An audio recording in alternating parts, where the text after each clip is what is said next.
MAGA Man is brought to you by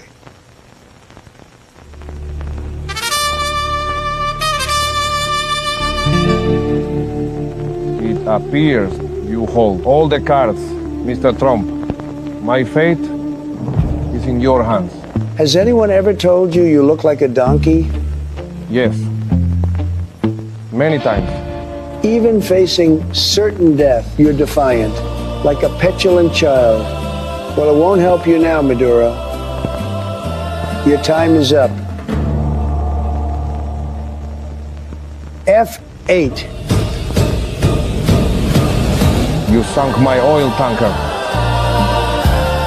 Hasta el final, asshole. Coño, carajo. Oil Tanker, the new game from Bilton Madley, proud sponsor of MAGA Man. El papá de los pelucones.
Democrats used to believe that border security and immigration enforcement were just common sense ideas. Don't believe it? Take their word for it. Americans are right to demand better border security and better enforcement of the immigration laws. We simply cannot allow people to pour into the United States undetected, undocumented, unchecked. We've had 5 million undocumented workers come over the borders. It has become an extraordinary problem. All Americans, not only in the states most heavily affected, but in every place in this country, are rightly disturbed by the large numbers of illegal aliens entering our country. And we must do more to stop it. Biden, yes or no, would you allow the cities to ignore the federal law? No. Any city should listen to the Department of Homeland Security. The city made a mistake not to deport someone that the federal government strongly felt should be deported. Just because your child gets across the border, that doesn't mean the child gets to stay. We do not think the comprehensive health care benefits should be extended to those who are undocumented workers and illegal aliens. We do not want to do anything to encourage more illegal immigration. People say, well, why can't you stop illegal immigrants from coming here? And the number one answer we give is when they come here, they can get jobs, get benefits against the law because of fraud. Illegal immigration is wrong, plain and simple. Open borders. You're doing away with the concept of a nation state. Our nation, like all nations, has the right and obligation to control its borders, and no matter how decent they are, no matter their reasons, the 11 million who broke these laws should be held accountable. For decades, these weren't controversial or radical ideas. The only thing that changed is them. Hey yo, meticulous like a watchmaker, precision, I'm public enemy without the clock. Listen, champagne flavor apricot, full flavored, full leaf furs, ocelot, I'm at the spot, about to make a lot, on a calm morning, got me brainstorming, new ways to breach loopholes, new goals, to turn coal into diamonds, you motherfucking turncoats, cotton picking good for nothing whining, you low down Benedicts, how you kill a good nigga working in the neighborhood, trying to build shit, that ain't real shit, I know it's hard to get on one accord, but why take a king off the board, it's not checkmate, when the gang detonate, but let me deviate, I'm thinking more of pouring white grapes than the flu, how you escaping the coupe, the heist, open shop down in Alger Heights, nothing less than success will suffice, right, tell me how it feel to be a real one, we don't inherit empires, gotta build one, High stakes when it's fake, stay a real one. Mastermind a game plan to make a meal from. Tell me how it feel to be a real one. We don't inherit empires, gotta build one. High stakes when it's fake, stay a real one. Mastermind a game plan to make a meal from. It's real. Pearls before swine. Girls with strong minds, the world is all mine. It's like hurry up and wait, it's a long line. You got the right idea, but at the wrong time. Timepieces, I find peace, my mind reaches new levels, new devils to leave speechless. Speak truth to power, minutes turn to hours, yours become ours. Now it's new moves, rules of engagement. I leave out with the money, with who I came with. No more the same shit, but I'm still player. Get your main hit, like your first single. Layers, fly ladies understand lingo. On the hotel rooftop, we met mingle. Tequila shots, the whole menu was bilingual. Sing along, you know the words, it's not a jingle. A man with a plan with a purpose. Standing ovation, we out, close the curtains. Yeah. Tell me how it feel, tell me how it feel. Tell me how it feel to be a real one. We don't inherit empires, gotta build one. High stakes when it's fake, stay a real one. Mastermind a game plan to make a meal from. Tell me how it feel to be a real one. We don't inherit empires, gotta build one. High stakes when it's fake, stay a real one. Mastermind a game plan to make a meal from.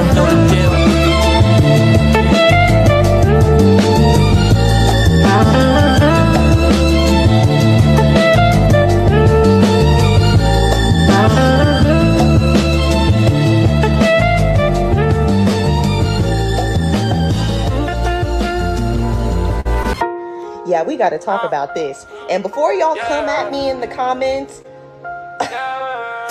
this is a personal testimony as someone who has dated outside of my race. Plenty, okay? A lot of y'all like what you see when you date a black woman. You love the beauty of black women, which I can't blame you. You love the aesthetic. You love how different we are. You love our bodies. But the problem is a lot of y'all don't even like black people.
All right.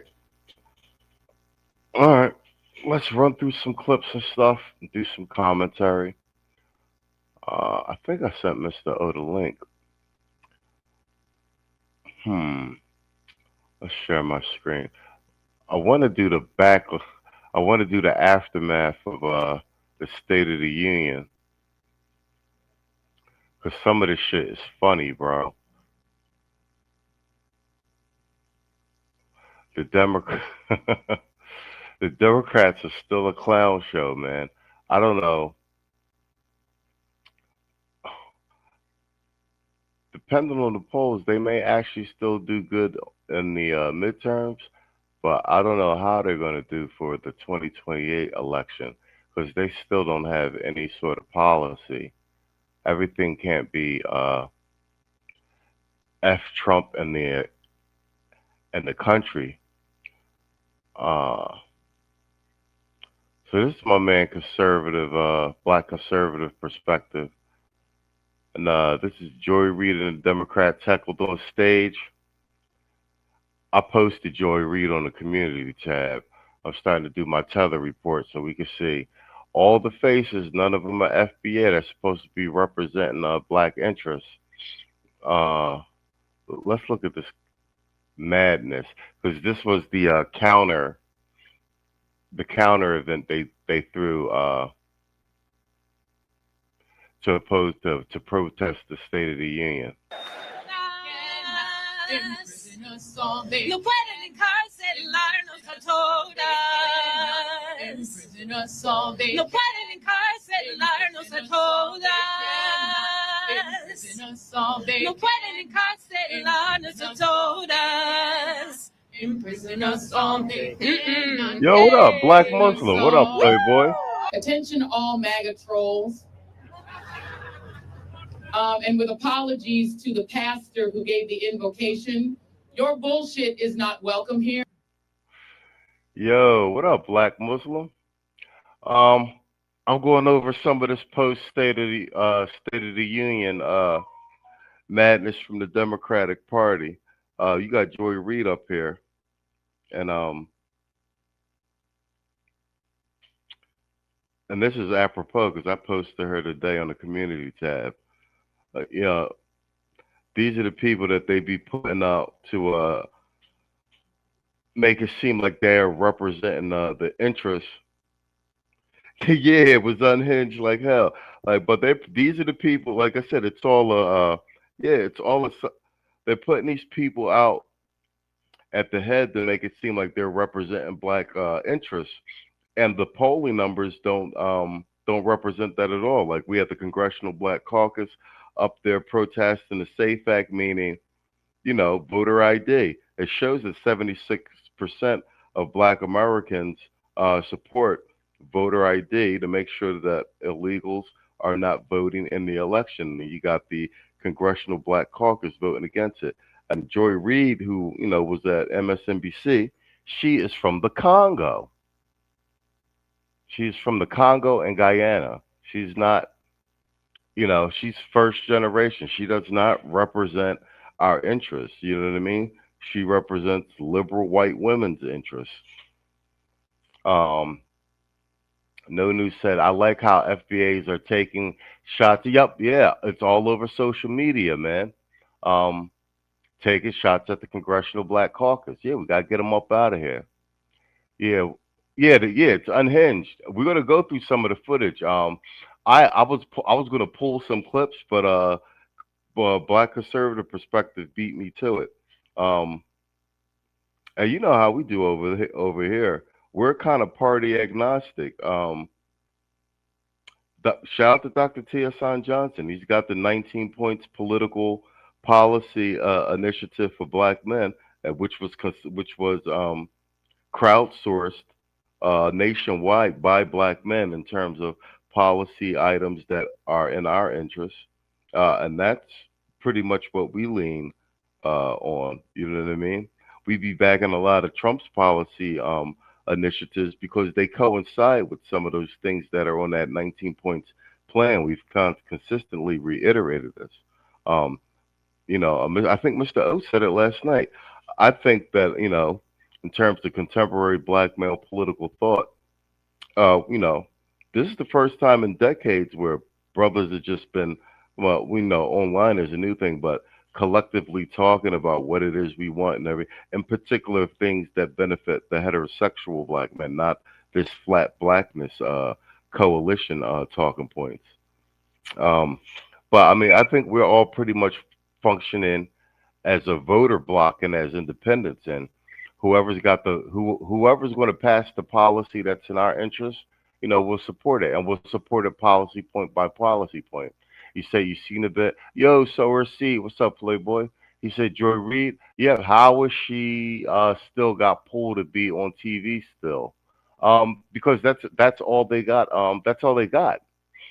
There's no FBA support for any of this nonsense anymore, especially with the Democratic Party. That's why out in Minnesota, it was Becky's and Brad's catching L's because they ain't have no more black bodies to use as human shields out in the street. So you seen how quickly they gave that shit up, after that Becky caught a hot one to the face and the Brad got put down. You know what I'm saying? Like they done rolled that shit back a little bit. No News said gotta get the Bald Ninja song out for Joy Reid. That's crazy. All right, let some of this madness play for a second. Hold on. And to paraphrase one of my favorite actors in the world, Robert De Niro, I'm going to slightly paraphrase him. Fuck y'all. We're here to hear the truth and to hear from impacted people, not to see or hear from you. So go back and pay attention to your orange line. I don't care if it's a Republican or Democrat as a president. Just don't do that. Don't do that. Respect the office, regardless who's in that. And now for me, it's like now when half the people in my party haven't showed up, and then some of them have chosen to just yell and say and scream during all of it, I just don't think that's what we want. And I don't believe, as a Democrat, I think like dancing frogs really moves the ball for us as a party either. What did you think about that moment when the president was asking Democrats to stand up for American citizens during that part of the speech when he was talking about immigration and immigration enforcement efforts? I think you can agree with the what, like standing up for American citizens, but I disagree with the how. And so it's always about how do we bring our country together, but not stand on the backs of others. There's thinly veiled racist language, anti-immigrant language in what he was asking, and that was uncomfortable. Boy. So we got to follow up on the coverage of President Trump's State of the Union address, in which, and it's not anti-immigrant language; it's anti-illegal immigrants. People who are naturalized citizens. You know what I mean? As long as you're not doing Somali fraud like they were in Minnesota. So it's a false framing of the issue. He humiliated Democrats in front of the country, and now Democrats are fuming, right? They're fuming because this State of the Union did not work out the way that they thought that it would. Okay, President Trump definitely won in this situation, and in the meantime, Black Muslims said, why do they want to represent our interests? Just represent the Congolese. No, I 100% agree. This is and I'm glad these conversations are being had. And this is the byproduct of the boomer men. They the boomer black men. They allowed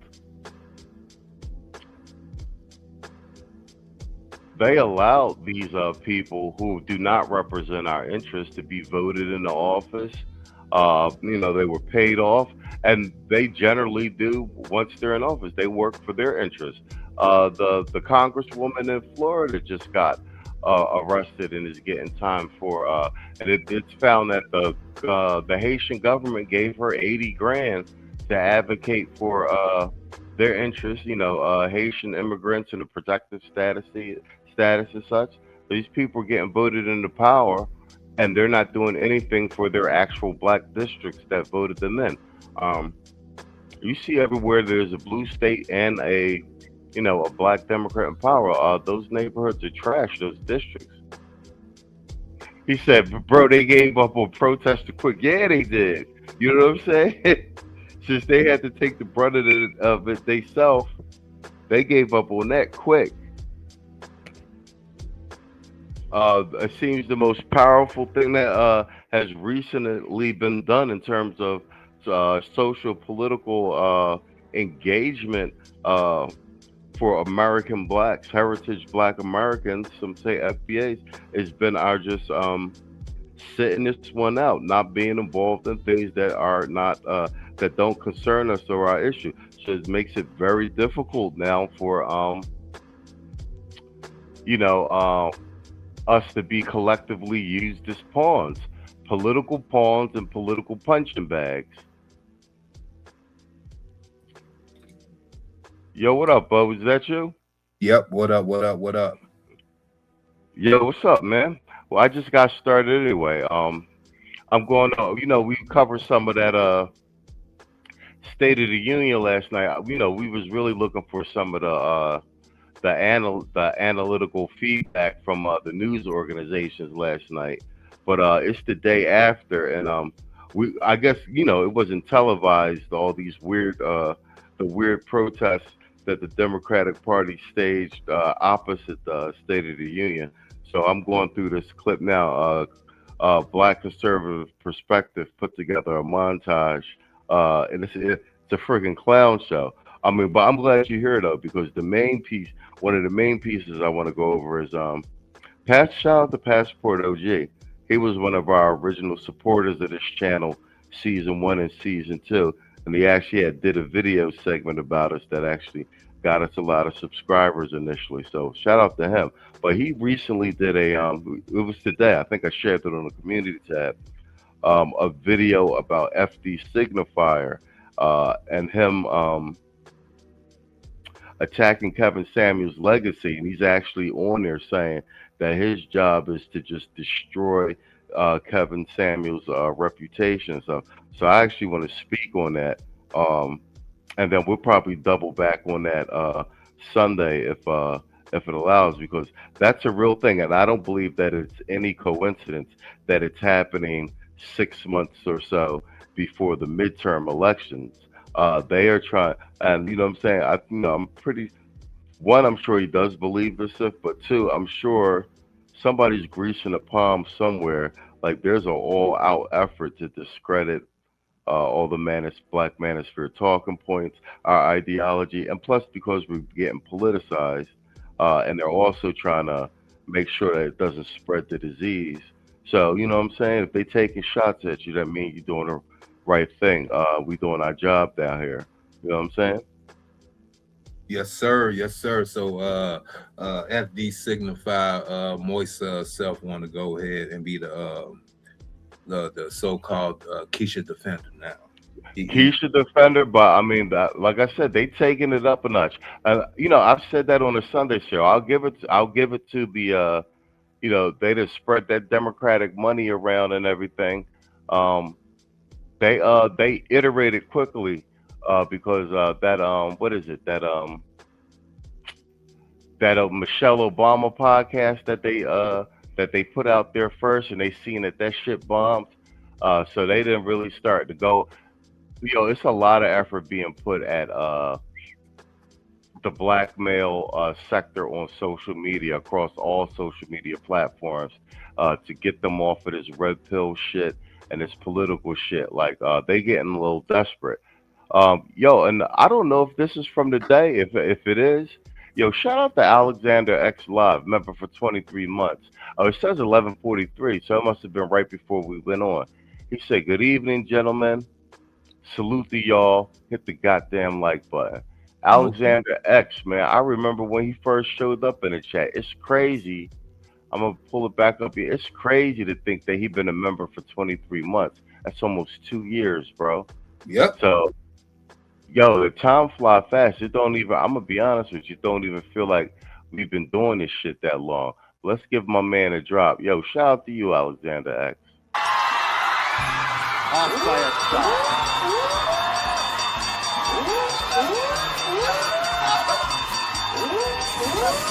Am I the meanest? Sure enough. Am I the prettiest? Sure enough. Am I the baddest mofo low down around this town? Sure enough. Well, who am I? Sure enough. Who am I? Sure enough. I can't hear you. Sure enough.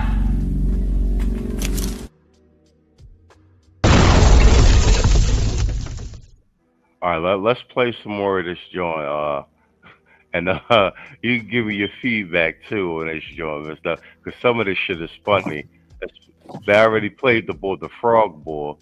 The Democrats really do look friggin' unhinged with this shit though. Democrats were embarrassing themselves during and after the State of Union address. Like, for example, Midas Touch, along with a bunch of other Trump deranged individuals, a lot of has-beens that worked for the liberal media who have now become progressive activists, they held a counter program during President Trump's State of the Union address that did not get that many viewers at all. And also on top of that, doing this counter programming, it was a complete and total embarrassment. It really showed the American people how unserious these people are, right? How unserious these Trump deranged Democrats are. And it was kind of funny because Joy Reid, who was a part of this, got heckled on stage. In fact, multiple Democrats ended up getting heckled on stage doing their counter production. Take a look. American people. I stand with the pueblo, with the people that finally speak in the names of Silverio, Keith, Renee, Alex, Linda, Ruben, and the 38 people who have died in ICE detention since the start of 2025. I'm talking about Lawrence, Emmett, Victor, Paradi, Luis, Geraldo, Luis, Nenko, Delvi, Far, Jean. This is the moment. This is the reason that she came here to the United States, to speak truth to power, to explain the trials and tribulations that every immigrant, that every refugee goes through to get here, and to press this country to the border. I stuck in the border. Go Trump! Go Trump! Hey Murphy, you're scumbag. Thanks, man. Yo, once again, these are not U.S. citizens. No. Thanks, buddy. All right, y'all okay? How many of you remember Kilmar Abrego Garcia? How many of you guys remember that? Wave your hands, remember. Well, coming to the stage is the man who had the courage to go. Abrego Garcia is an MS-13 gang member, convicted of human trafficking. Yo, this is a clown world, bro. Yo, why does Joey Reid look like Wesley Snipes from Demolition Man right there in this pose right here? She looks like Simon Phoenix for real, for real. Come on, man. You said Simon Let's Phoenix. be nice. Yeah. Let's be nice. We don't have to go there. I mean, you're not wrong, but you didn't have to say it. I mean, good Lord. No, well, second thought, she is the missing golden lord for the media band. She's a golden lord right there, for real, for real. That's wild, bro. That's some funny shit. Whatchamacallit? You seen I got I posted on the community tab. I should have added you on that joint. I got a new series of memes called the Tether Report. So she was the first one on there. And say the Congo, and I got the Congolese flag on her head. I got Roland Martin posted tomorrow. I'm gonna do Abby Phillips, and then I'm gonna go through everybody on the Congressional Black Caucus. You say you got Abby Phillips on there too? I said I'm gonna have Abby Phillips. I'm gonna have Abby Phillips after that. Yeah, exactly. Did they forget his goddamn rap sheet?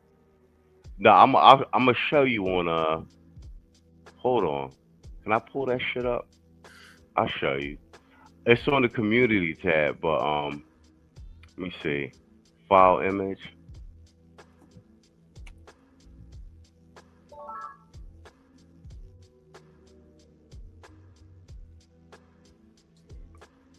Hold on for a second. Let's do downloads. I'll show you. Here it is, Congo. Wait, that's Haiti. Oh, here we go. I'll show it to you. There you go. Hold on, I'll show you. They think that Simon Phoenix shit is funny. Yeah, Demolition Keisha. That's exactly who she is. No news. Oh There yeah. you go. Oh yeah. There you Oh yeah. The Congo. That's the Joy Reid joy. That's on the community tab. But and I got on it's called the Tether Report. So I got all these memes with all these tethers cosplaying as FBAs. So bro, everybody you see on TV, they're all tethers. That's out there speaking for black people. None of them are FBAs Americans, bro. That shit ain't by accident. Now put that back. Now bring that picture right back up, yo. All right, hold on. I'll put it back up. Add to the stage. And Now I'll show you the don't she? role model. Now don't she look like now she going from looking like Wesley Snipes and the Golden Lords. Now she looking like Benson with a peroxide brown dye job. This nigga said Benson. That's funny as shit. Benson, my nigga, for real? Benson, Robert Gilliam, yes. Yeah, Robert Gilliam, yeah. Yo, and I picked that photo on purpose like that for it to look goofy. I'll show you the Roland Martin. Actually, the Roland Martin joint might have already auto posted because I schedule everything on the channel. Hold on, I'll show you the Roland Martin joint. Hold on. Yeah, let's see Roly Poly. Yeah, I'm gonna do them all dirty, cuz I'm gonna do them all dirty.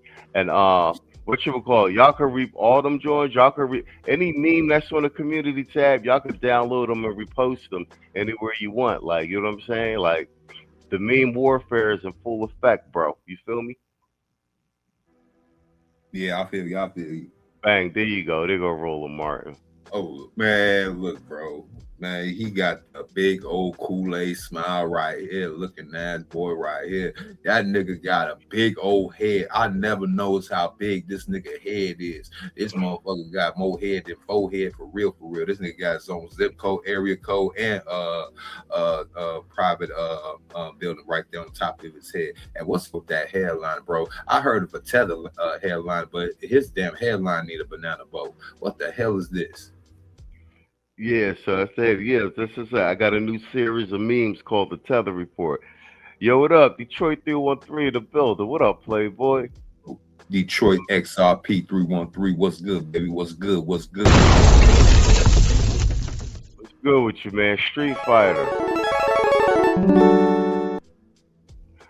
All right, let's get back to this whatchamacallit, this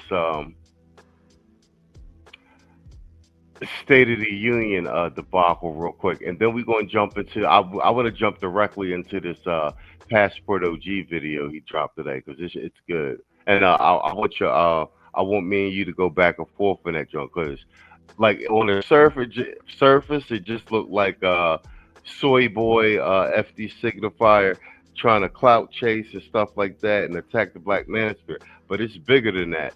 It's a and at the time, it's a full out attempt to destroy the lexicon and everything that's been built here in the space, and to stop our influence from spreading. Because I mean, they're synonymous now. The Black Manosphere lexicon and Dr. T. Hassan's policy political agenda, they're all one thing now. You see what I'm saying to you? Like the red pill's political now. You understand what I'm saying? Yeah, and you was part of this over here. You even 𝐓𝐇𝐈𝐒 and like a couple guys who were started to blend the gender politics stuff with the actual politics stuff. You know what I'm saying? We bridged that gap. You know what I'm really starting noticing? I'm starting to notice a pattern. I had called out this particular pattern with the Keishas already when I told brothers if she rocks natural locks, hair locks, natural afro, wears granny glasses, the granny frames, wears a septum ring, and has a whole bunch of tattoos, just don't engage with that person, just walk away. It's basically a futile effort. That's an indoctrinated creature that you're not going to reach. Just wash your hands and move on. I have started to notice a pattern amongst the so-called liberal men, the quote-unquote liberal men, like Grits and Eggs. What was his name? Go ahead, speak on it. All right, FD Signifier and Grits and Eggs podcast. They basically the same nigga, and they basically have the same aesthetic. They walk around with receding hairline locks. They have patchy, non-connecting beards. They basically have estrogen, and they got the high estrogen body type, right? Big hips and shit. They got the women bodies. They got them high estrogen, low testosterone bodies. Yes. You know that low testosterone body. They be looking doughy, like, you know what I'm saying? Like what Coach Greg Adams be saying, like the busted can of Pillsbury biscuits and shit. Busted Pillsbury dope. Yes, exactly. Yeah. Now you see what I'm seeing now, right? Now I'm actually painting a different picture, and they basically have like this feminine type of look on their face, like, you know, real men, you know, no matter if you even lived in the damn suburbs, if you've been under some type of masculine hardship in life, you're gonna display some type of like weather beaten type of face, or there's some type of masculine aggression in your face. You're gonna have some sort of edge to you. Those two individuals do not display neither. Yeah, they're low testosterone men. You know what I say? I mean, I'm of the opinion right now that a black man who is on the liberal side of things, you know how they used to say, you know, you were Oreo back in the day? It's the same thing. They're black men on the outside and liberal white women on the inside. Yeah. They're not even liberal white men. They're worse. They're liberal white women. You understand what I'm saying to you? Mm-hmm. Yeah, FD Signifier sounds like a liberal white woman, and Grits and Eggs, and they all, and like I said, I mean, it's just disgusting and appalling to see these dudes. Kevin been dead for years, man. That they just did this full scale effort to attack a dead black man. Let that man rest. And the thing is, the man living rent free in these quiches heads. Hey, like I said, they essentially quiches too. And in these dudes' heads, although I think they partially getting paid to do this, for them to this sort of a campaign to be waged right now. But we got to hold the line, at least for the content anyway. Shout out to Passport OG. I saw BGS did something on it today. So I want to see how far they go with this, and then I want to see how many content creators actually make content, defending Kevin's legacy, because that's how it starts. You know what I'm saying? Like if you don't push back on that shit, as soon as it starts, it spreads, and that's what they do.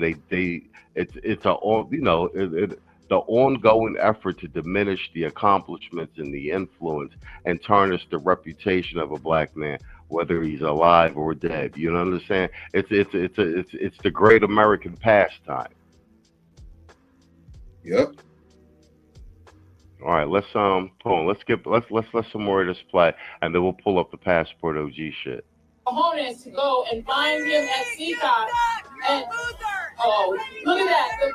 My fans are back. What I always say is, you know who I am, and I don't know who you are. That means you're a fan, you're a fan, you're a fan, you're a fan. Keep on standing me, because I don't know who the hell you are, but you know me. Hallelujah. Keep on being my fan. We're coming to the stage is the great Chris Van Hollen, Senator Chris Van Hollen of the great state of Maryland. He'll be joined by Jenna Norton, a public health scientist focused on health equity and data standards to improve health outcomes in kidney and urologic diseases. She was a lead organizer of the Bethesda Declaration. And once again, this is the Democratic Party. You see that this is supposed to be the protest, and what? It's all fucking women, bro. Like, what man is joining this party except for a low testosterone beta male? A whistleblower letter to the NIH director and members of Congress detailing this harm. In November 2025, she was placed on retaliatory administrative leave. So you're going to want to give her a major round of applause. Senator Van Hollen. You suck. You're a loser. MSNBC fired you because you're a loser. Say it again. America first. You can't even get a sizable crowd. No one's here. It's Oh empty. shit! Oh shit! It's empty. Oh shit! I didn't see this. Oh, you didn't see this part? No. Oh shit. Yo, bro, you know, this represents a little bit of a turning of the tide and just the general America. Bro, this would have never happened like a year ago. Like the direct heckling of Democrats out in public. Oh no. Oh no. This would have never happened to you. I didn't see this. You're all mentally ill. Yo, that's a talking point from down here. Oh, I like this shit. Let's let a little bit more of this play. And bro, they're gonna play the joint I was talking about. Yo, they got a joint like they'll play it after this. Yo, I told you, man, these Democrats is weirdos. You know, I did the shit with the furries. They got a joint with it was dudes dressed up like frogs and shit. Oh yeah, I see. Yo. At first, I thought it was AI. When I first glanced on it on X, right? Then the actual the head of the video said, unfortunately, this is not AI. And I was like, oh hell no. He said, oh hell no, bro. But this is what I'm talking about, like the FD. That's what I'm saying. This is the FD signifier crowd. Dudes hanging out with furries and transformers and dudes dressed like frogs. You understand what I'm saying? You taking shots at Kevin, my nigga? You're all mentally ill. You're simping for a criminal. He is a criminal. He is a criminal. He is a, yes? What? What do you mean, do I know who you are? Why are you simping for illegal criminals? Oh, wait. Look, you see how it is? Look.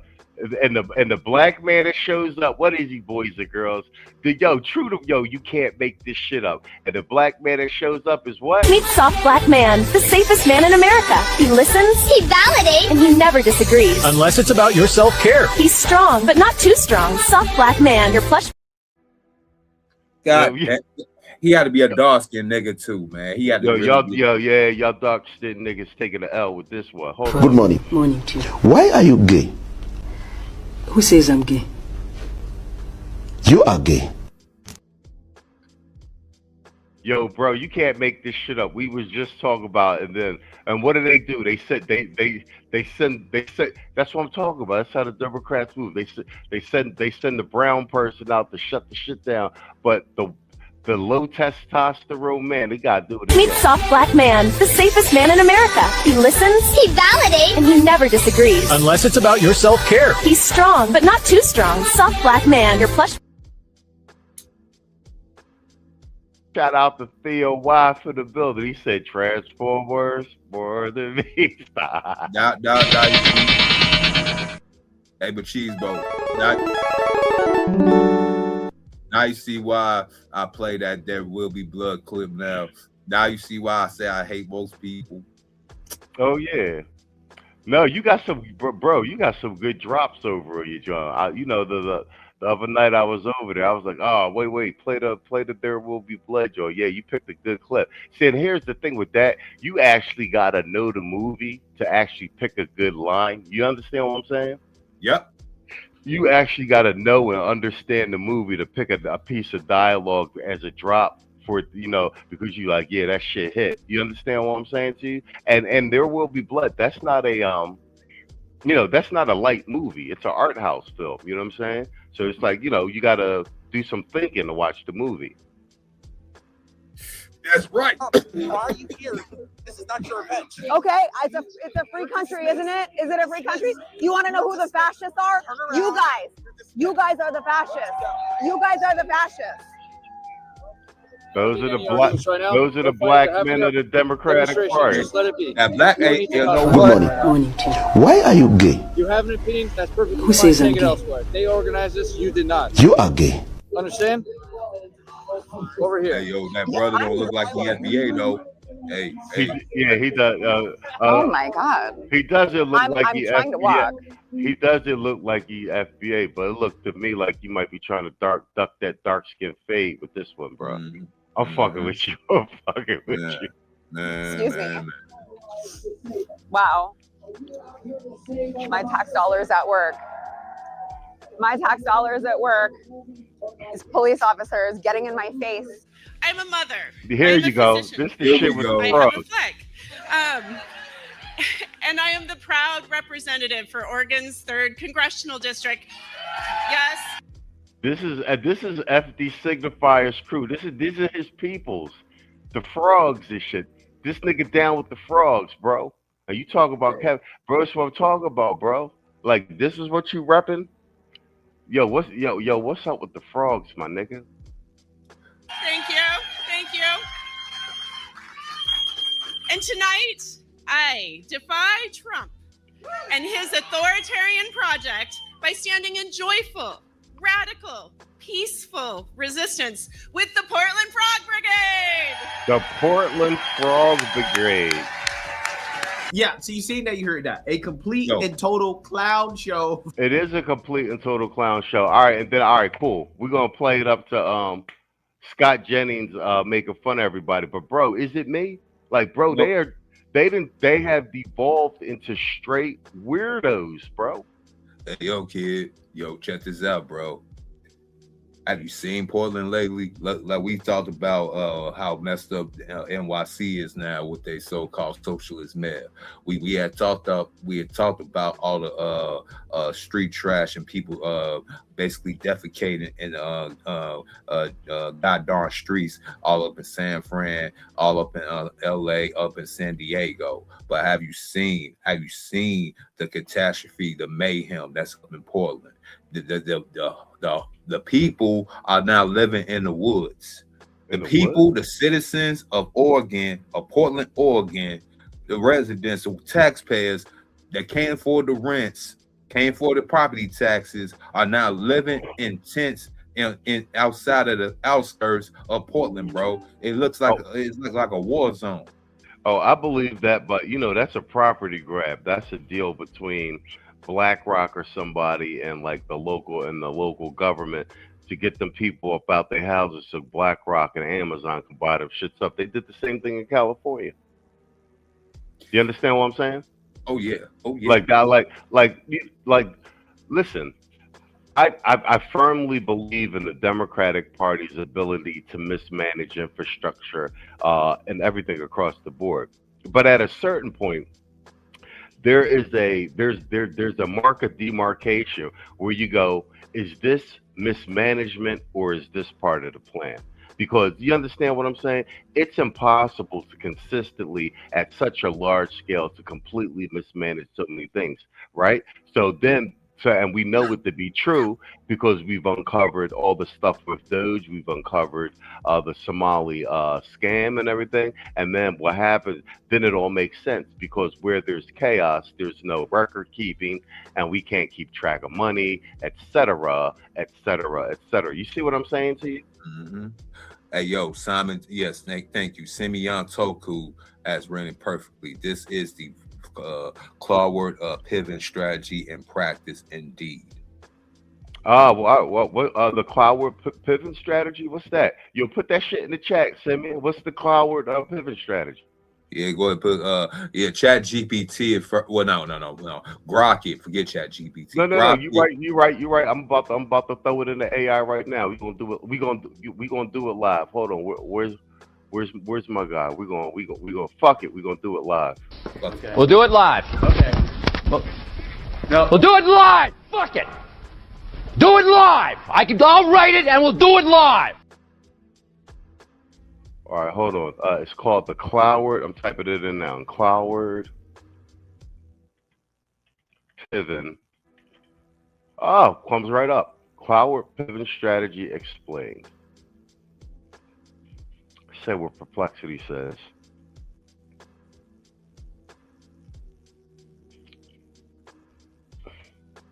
The Claward Pivot Strategy is okay. Look at you, Simeon. Is a political approach from 1966 aimed at tackling poverty through systematic overload. Okay, is this a Hegelian dialectic? Sociologists Richard Claward and Francis Fox Piven. Hey, can you hear me? Oh, Yeah, I can hear you. I can hear you All right, loud and all right. clear. And this Both- is an American Douchebag Productions to the International Quiet Storm. Matter of fact, here, well, let me do this. Let's just read it while it's on the screen. Let's do. Can I switch screens? Yup. There we go. You guys probably can't see it as big. Hold on. Is that better? All right, yeah, that's better. Yep. Origin: sociologists Richard Cloward and Francis Fox Piven, both from Columbia University, outlined in their article "The Weight of the Poor: A Strategy to End Poverty in the Nation." They targeted U.S. welfare systems, noting many eligible poor people weren't enrolled due to bureaucracy or unawareness. The goal was to mobilize them for mass applications, straining local budgets, and forcing federal reform. Key steps: overload the welfare rolls, encourage all eligible individuals to apply immediately, overwhelming local agencies. They did the same thing with the illegals. Trigger crisis, that's the same. Fiscal administrative breakdown creates public panic and political pressure. Yeah, Tito talked about this a couple of times on his platform. That's how I remembered it. Install new system, advocated federal guaranteed annual income. That's what they talk about right now, to end poverty via redistribution. And what you call it? Mandani ran on these policy talking points. Goals and impact. Cloward and Piven sought socialism like income guarantees. That's Mamdani. That's Bernie Sanders. That's the chicken. That's Walls. Whoa, this is right out the playbook. Good go, Simeon. Viewing existing welfare as capitalist suppression, welfare rolls did rise in the late 1960s and 70s amid movements they influenced, but no guaranteed income emerged. Critics argue it fostered dependency, without revolution. You can't make this shit up. Modern views, today it's debated as a tactic for chaos. And the areas like, oh shit, look at that. I just said that off the top of my head. Like immigration or entitlements through, though original focus was welfare, supporters see it as reform catalyst. Distractors, call it destabilization. I call it goddamn destabilization. You know it. Hold on. We gotta give Simeon a goddamn well played, sir. Where's my drop? We gotta give you one of these.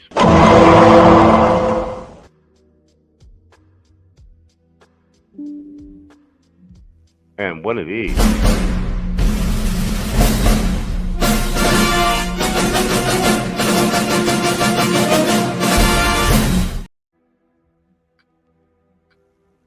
Yeah, but I'm busy reading. Y'all done got busy in the goddamn chat. Hold on, let me get to it. Hold on. Oh man, y'all done got busy in the chat. Oregon's a straight shithole. Yeah, it is. Yo, Black Muslim man. What you call it? I'll be doing these tech support streams with Theo on Sunday and on Thursday mornings with Dak Dissident.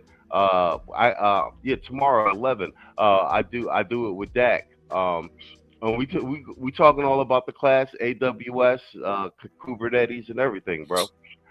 Shout out to Detroit 313. Yo, member for 6 months, and appreciate you, boy. It was I was at Los Angeles back 2 hours ago. Now I'm in Arizona. Oh damn, that's right. I forgot, man. Man. You be trucking, man. Yo, yeah, we got a lot of truckers in this space. Shit. Gotcha. We got more pricing games coming up in the second half of the show. Don't go away, folks. We got more pricing games coming up in the second half of the show. Don't go away, folks. We got more pricing games coming up.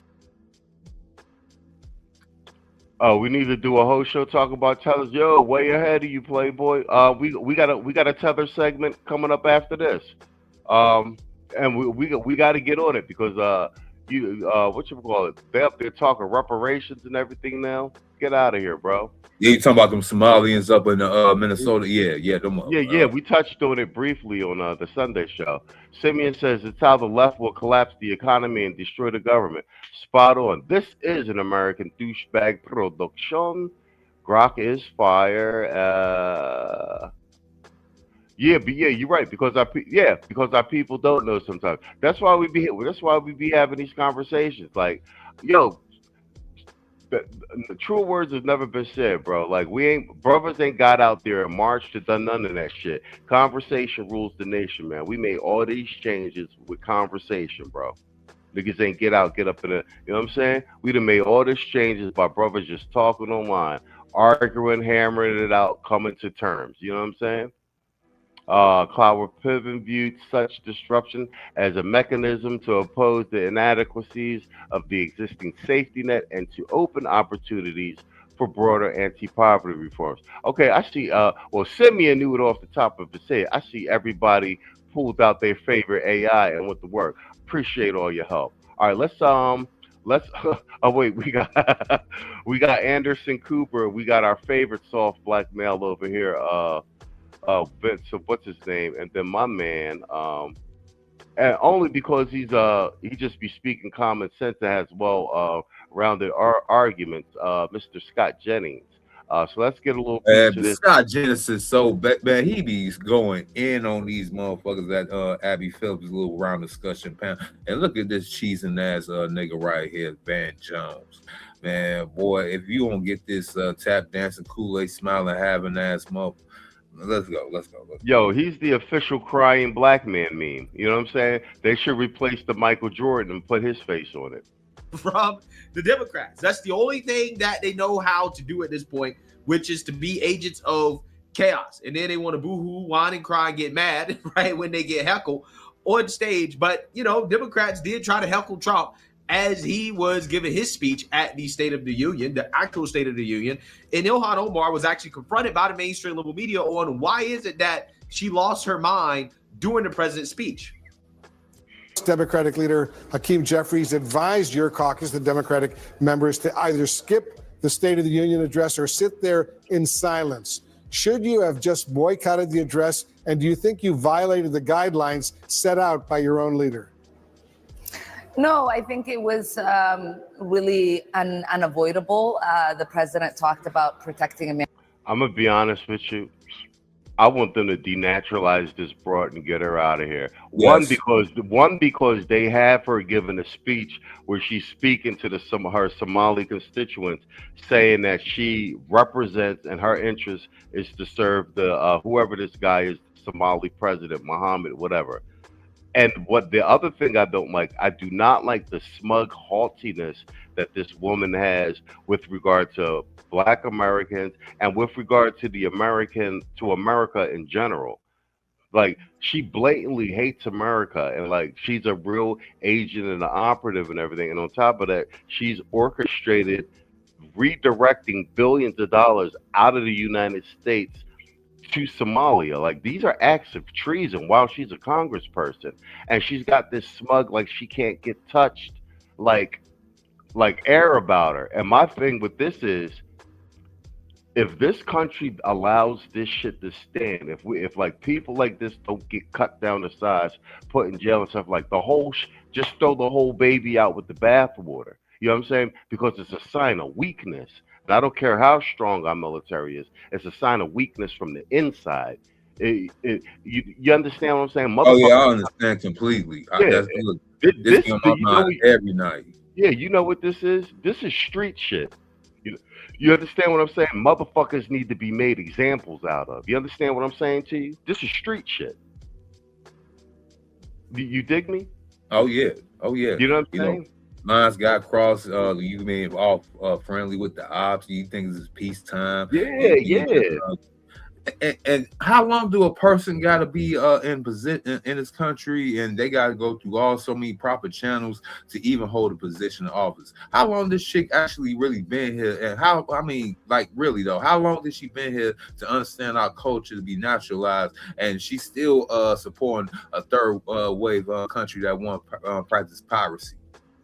No, bro. Like, this is what I'm talking about. Like, there, she, there is no intention to assimilate. The intention is to infiltrate and to siphon off resources and to gain political power and leverage and influence. You understand, for their interests, and at the same time work against America. And my point with this is, aside from like the financial fraud and everything else like this, the fact is that um an example has to be made. Like, this sets a whole. First of all, Congress is corrupt in and of itself. You understand what I'm saying? What I'm saying is, Americans are used to dealing with our own corrupt politicians. We know that's part of the game. Motherfuckers get punished accordingly. You see, Blavoyevich got put in jail. Kwame, what's his face over in Detroit? You understand what I'm saying? Motherfuckers get away for a while until they don't get away with it, and then we lock the motherfuckers up. It's the American way. You understand what I'm saying to you? But this is completely different. This is a hostile, naturalized foreigner who is blatantly hostile to America, who's blatantly hostile to blacks in Congress, diverting billions of dollars of funds, at the same time trying to attack the president. Like, if examples aren't made in public, it opens the door up for every, you know what I'm saying? It's a moral hazard. You understand what I'm saying? It's insurrection. I mean, you basically getting invaded on and getting taken over by the inside. It's damn right biblical. You know what I'm saying? You know, you gonna invite your enemies, you know, and they die of need, and they gonna rule over you, and you'll die of need. Yo, facts. Yeah, the chat, they right on it. Storm said, I want her financials to be Doge, which they are working on right now. And if there's anything to be found, Scott Bessick gonna find it. She can get sent back to Somalia dead broke. And I think they gonna put her husband in jail. I mean, yo, you see how shook she looked when Trump said that, when he told Vance what his new dude was. Man, she was talking all that hoopla, yelling with her little fake sister girl neck roll, trying to be disruptive, when he said that we gonna start this thing called Department of Fraud, and the first thing we're gonna do is investigate not only what's going on in Minnesota, what's going on in Florida. You know, you see what Dr. Oz and JD Vance was talking about earlier with all the so-called real estate scams going down at Southern Florida. Man, she shut up, then her eyes glossed over. She looked like a deer calling the damn headlights. No, man. I mean, I'm dead ass. Like, because like I said, look, we all, as Americans, we all got an agreement with each other. We know our politicians are corrupt to some degree, and we'll let them get away with a certain amount of shit. You understand? Like, it's a give and take thing. We know that. You understand? But it's another completely different thing for a foreign element to come in and pretty much just be giving the middle finger to the American way of life in general, in our face, actively going at the president and ripping the country off at the same time, bruh. Like, motherfuckers, like, examples need to be made, and whatchamacallit, so that this shit doesn't spiral out of hand. You know what I'm saying? I don't care how strong the military is, it make the country look weak. Black Muslim said, bro, I was just about to say, yeah, exactly, I don't follow them. Yo, you know, bro, y'all already know my stance. My stance is this: for the American FBA black man, y'all need to stop voting in any Keisha woman, period, for the next decade. Like, to just for a motherfucking reset. Like, real shit. Man, that's too much like right. You understand what I'm saying? And like I said, the reason we in this position, all this shit happened on the boomers watch, and we still got goofy niggas talking that don't get involved. But like I said, this is how the Somalis gotten power. You understand what I'm saying? We refused to be on the field playing, so they took our position on the field. And now motherfuckers is mad that we ain't got, like, we ain't getting reparations money because we wasn't on the field. They let these motherfuckers get in the field, and they just like, fuck reparations. We just gonna siphon off $8 billion. They ain't asked. You see what I'm saying to you? It's like, I don't like it, but it's gangster. But it ain't nobody's fault by us, because like, niggas was sleep on a motherfucking bench. Like, like, am I wrong? You ain't wrong. Yeah.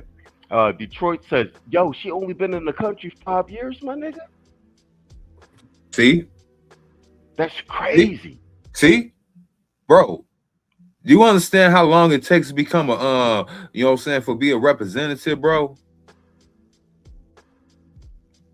That shit crazy. Yeah, that's who I was looking for there. Kwame L. Patrick, former mayor of Detroit. That's what I was talking. That's what I'm saying. Like, after, like, eventually we get our crooked politicians. We lock everybody up. But you know what I'm saying? We lock the white boys up. We lock the who's the boy in Jersey that just got it? Not Gomez, Gonzalez or whatever. Like, yeah, we get them eventually. You understand what I'm saying? But this is completely different. This a motherfucker been in the country 5 years, nigga. Storm says they already found over 8.8 billion of fraud in California, and Doge hasn't even warmed up yet. Bro, that's what I'm saying, man. But that's the other thing. Pam Bondi got to get off her ass, and Patel. Like, all this shit is cool, but motherfuckers got to go to motherfucking jail. Am I seeing the comments? Yeah, I'm going through them right now, Playboy. Hold on. Quiet Storm. We got to go over that exam. Y'all niggas is studying. 101. Yeah, it's time for horrible. Yeah. Next day. Oh, you need the soft black male plushie? Yeah, it's about. Yeah, here you go. Well, here you go. Hold on, where are my drops? There we go. Meet Soft Black Man, the safest man in America. He listens, he validates, and he never disagrees. Unless it's about your self-care. He's strong, but not too strong. Soft Black Man, your plush. All right, come on, let's play some more because I want Scott Jennings to kick some people in the balls. And then we'll do the FBA segment, and then I want to do the Passport OG with FD Signifier trying to kick Kevin's back in. Americans, and I just had to remind him that his administration was responsible for killing 2 of my constituents. In Minneapolis, many members of your Democratic Party criticized their Republican counterparts when they interrupted President Biden's State of the Union address, as a lot of us remember. Do you have any regrets at all about the interaction we played between you and President Trump just last night? I do not. And I think many people look at that moment when the president says it is our responsibility to protect Americans. And he does not acknowledge the fact that 2 Americans, 2 of my constituents, 2 of... This is what I'm talking about. These optics are horrible. She got this Kemar on, yelling at the president of the United. You understand what I'm saying to you? Yeah. That the president of the United States at the State of the Union. This image going around internationally, this is bad optics, bro. You understand what I'm saying to you? That's bad optics. It's one thing. You understand what I'm saying to you? Real bad. This is how can I say this? If they was holding a UN, no, I ain't gonna go there. I ain't gonna go there. This is just a bad look for not only for Islam's sake, because they trying to go ahead and find a way to go ahead and slide their way into the political system and overthrow a so-called Christian nation by trying to subvert and say, you know, trying to demonstrate that people that practice Islam are peaceful people. I mean, it's supposed to stand for peace, but her right there in the crowd throwing all them tantrums, all them shouts and everything, just basically show you what will happen if we let 2 or more get up in there. Bro, I mean, listen, man. Just in my opinion, Tito and I and Saul, we've had this conversation extensively on the channel. Like, these are, I would say, easy fixes. Like this, we have control of who's in office and who's not in office, and I firmly believe, don't vote no quiches in for a decade. That in and of itself will reset the motherfucking playing field.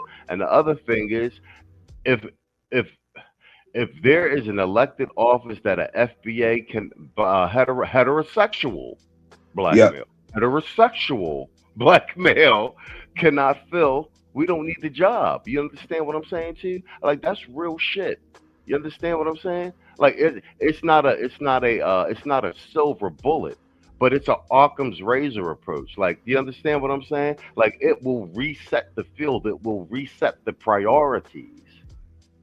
It will reset the priorities and also expose who is who, and before we back them, because that person gonna have to understand people, and they gonna have to tiptoe. They gotta be like, oh, then I can't use this. They gonna be like, no, we can't back them. I can't talk about that because they ain't gonna back me. I can't say, yeah, So they're gonna be basically in a corner. They got basically either give something tangible to the black people, or they gonna be like, we might as well just go ahead and move on. No, spot on. And you know what? I'm gonna take this chance to articulate the nuance of a argument that I've consistently made. When the old niggas and motherfuckers say the Democrats and Republicans are the same, et cetera, et cetera, although big picture, there is some truth to that. But that argument lacks nuance. And that argument has become an excuse. Like basically, they stop the argument there, and it's like, okay, if that's the truth, if water is wet, now what? And then the follow up for that is complete inaction. But if you don't do nothing, you end up with what you got, which is nothing. You understand what I'm saying to you? There's no conversation to be like, okay, if that's the state of affairs, what do we do to put ourselves in a better position? And it's such a horrible argument because we can do history and play it backwards. Let's take Frederick Douglass. Motherfuckers was actually in slavery during the time that Frederick Douglass was a free man. That if motherfuckers was made that argument like, well, Democrats, Republicans are the same. Well, we didn't even have a Republican Party then. There's only one party, it's a Dixiecrat Party, and everybody's in slavery. Like, the end of the conversation. You understand what I'm saying? Frederick Douglass was like, yeah, this is what it is, but I'm a right. You know what I'm saying? I'm gonna befriend Lincoln. Like, you understand what I'm saying? Like the boomer, that boomer argument is a argument for inaction, and it makes sense because they are a generation of cowards. Yep. There you go. They were a generation of cowards. Let's just keep it a buck. Go along, kill on. And when I say this, I'm speaking in broad generalities, 80-20 distribution. Of course, there's some thorough ass boomers. You know what I'm saying? Like, no, niggas ain't stupid. We should, you know what I'm saying? I'm not going to do that, not all shit. I'm saying in general. You understand what I'm saying? Said not all. Yeah, you understand what I'm saying? I'm speaking in general. You know what I'm saying? And like I said, like the lavest dudes, but like, you know what I'm saying? Like my first job was my second job, but my first like official job, I was a butcher at a local store in the neighborhood where my great grandmama lived. And it was a Korean woman, and she was married to a Korean war vet, a white boy.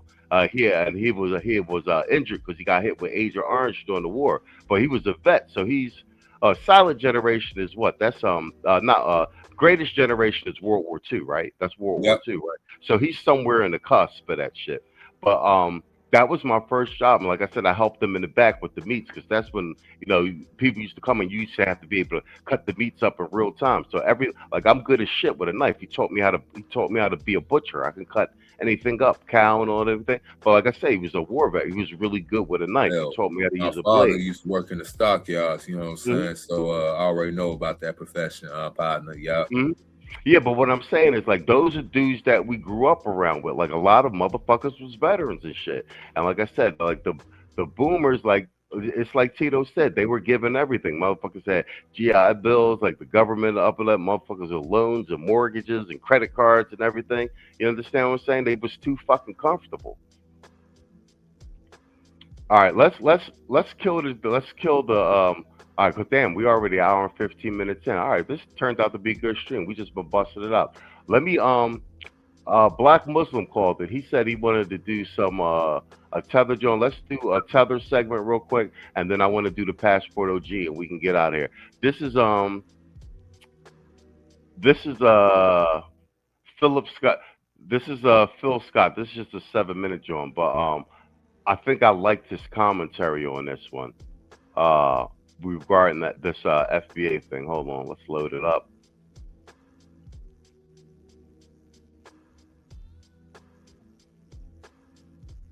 All right, no, but yeah, these arguments we making are they're logical and sound, and they make sense. And bear in mind, y'all been on the Sunday programs. You see how me, Saul, and Tito can. We could talk like high, like super intellectual big word to make big word to make the political argument, but like I purposely try to on my Malcolm X joint, try to speak down to earth in a language that everyone can understand, like a loose, comfortable. You know what I'm saying?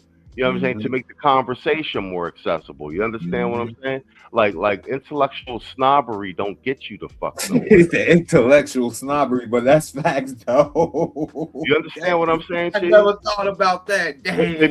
You know what I'm saying? Like you'll see sometimes, like, you know, when I'm trying to like make a point about not something simple, like, but like a more detailed argument, like I'll start using big vocabulary. But I talk this way for a certain reason, because it's like you want to make the conversation accessible to everybody. You know what I'm saying? Like, remember with the policy shit, you know how simple I made that shit? Like, man, motherfuckers giving all these political speeches and all that shit. I'm gonna make that shit real simple for you. When you listening to you, just ask yourself, what's in it for me? If you ain't hear nothing in it for you, that mean there ain't nothing in it for you. That's how you analyze a policy speech by a fucking politician. He's saying a whole lot of nothing. Did you hear anything in there for you? Then that means there ain't nothing in there for you. And we mean you, not Keisha, not the kids, not. I'm talking about you, black man. You, black man, personally. And then what happened? Then you applied that same thing to Trump, and Trump was saying certain things, and niggas was like, okay, I can fuck with that. You know what I'm saying? Get these illegals out of here, jobs, gas. You understand what I'm saying to you? It's that simple. You don't need to be no big policy wonk and went to school to hear these motherfuckers talk like, yo, this nigga ain't saying shit. You know what I'm saying? Man, shit. Yeah. All right, hold on. Let's do a little FBA segment real quick.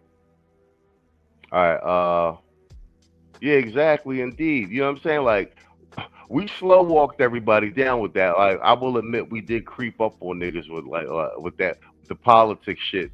That shit was by design. You know what I'm saying? Because like we wanted to make the conversation accessible to motherfuckers. Like, these niggas be too snobby with that intellectual shit. Like, you could be as egghead as you want. Like, if motherfuckers can't follow the conversation, why are you having the conversation, homie? Mm-hmm. You feel me? All right, they don't understand, man. They don't understand. Go ahead, press play. Yeah, let's let my man Phil get at it. I was trying to get there we go. I was waiting for the screen to blow up. You know, some of the shock that a lot of people are having toward Black Americans these days, because Black Americans actually set boundaries. And this shock is kind of sent a shock wave through the whole country, because everybody is talking about why Black Americans, you know, some of the shock that a lot of people are having toward Black Americans these days, because Black Americans actually set boundaries. And this shock is kind of sent a shock wave through the whole country, because everybody is talking about why Black Americans are just kind of not taking much anymore. But why don't you play with this sister has to say?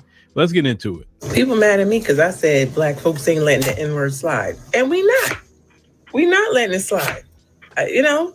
Stay mad. Y'all can stay mad. See, I think the problem is that traditionally, Black people have been very forgiving. Black Americans have been very forgiving. Our culture is Christianity, and it's been turn the other cheek and all of that. And we're not doing that no more. Okay? We're like a scapegoat in a family, in a narcissistic family union that woke up and decided they're not taking it no more. And if that makes us the villain, so be it. Like, I don't know what to tell y'all. I really don't care. I don't care, because we've been taking it for far too long. Far too long. People do stuff to us and we supposed to apologize.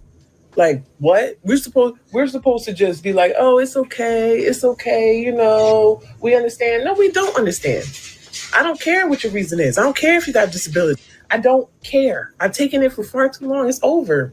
We're not forgiving no more. Now, the sister's 100% right. A lot of us are raised in the church, and it was really drilled into our head about turning the other cheek, being forgiving, 70 times 7, in the area of forgiveness. And because of that, a lot of people took advantage of Black Americans. That's because right. They do things and then, you got to forgive.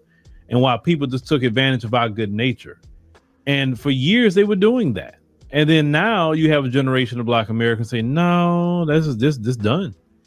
I'm going to treat you the way you treat me. If you respect me, I respect you. If you disrespect me, I'm going to disrespect you probably a little bit more. And the part of black people retaliating in that way, a lot of people are shocked by this, even including the white folks. They shocked because black folks just not putting up with it no more. See, that preacher in that black church had us hoodwinked in a lot of ways. There's nothing in the scriptures that teach us to just take disrespect from people and be treated any kind of way. No, I mean, come on, that's not even healthy. No, I mean, if you're not gonna treat me right, well, just leave me alone. I'm cool on that. But Black America has finally set boundaries, and these boundaries should have been set a long time ago. Boundaries on how you access our culture, boundaries on just how you even talking to us, boundaries on, you know, having access to the money that we're giving out, boundaries everywhere, boundaries with our children, boundaries with how we want to be educated. It just, we have to set those boundaries to be respected. And have y'all noticed, ever since we have set boundaries, notice people's difference of reaction to us now? See, now they're literally begging us to talk. They're literally begging us to be in a coalition with them. Before we were begging them, notice. Spot on. That's right. Spot on.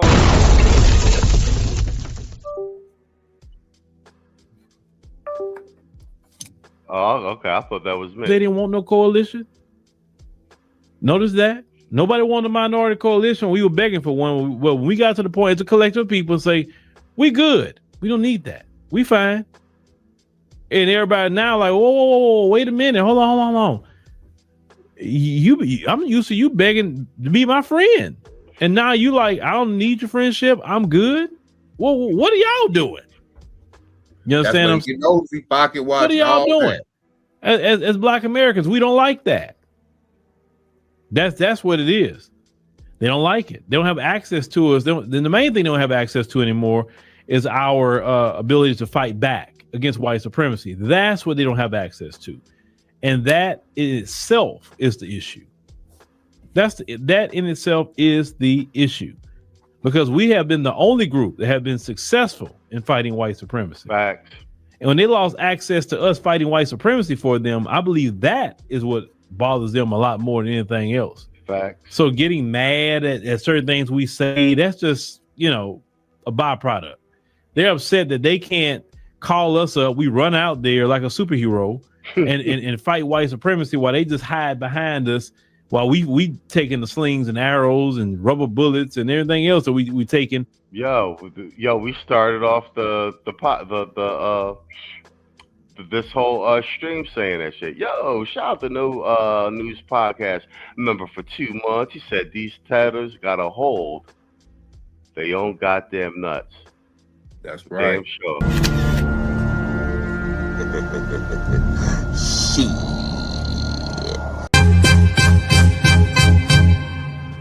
Man, fuck all you hoes. Fuck you and your mammy and your granny too.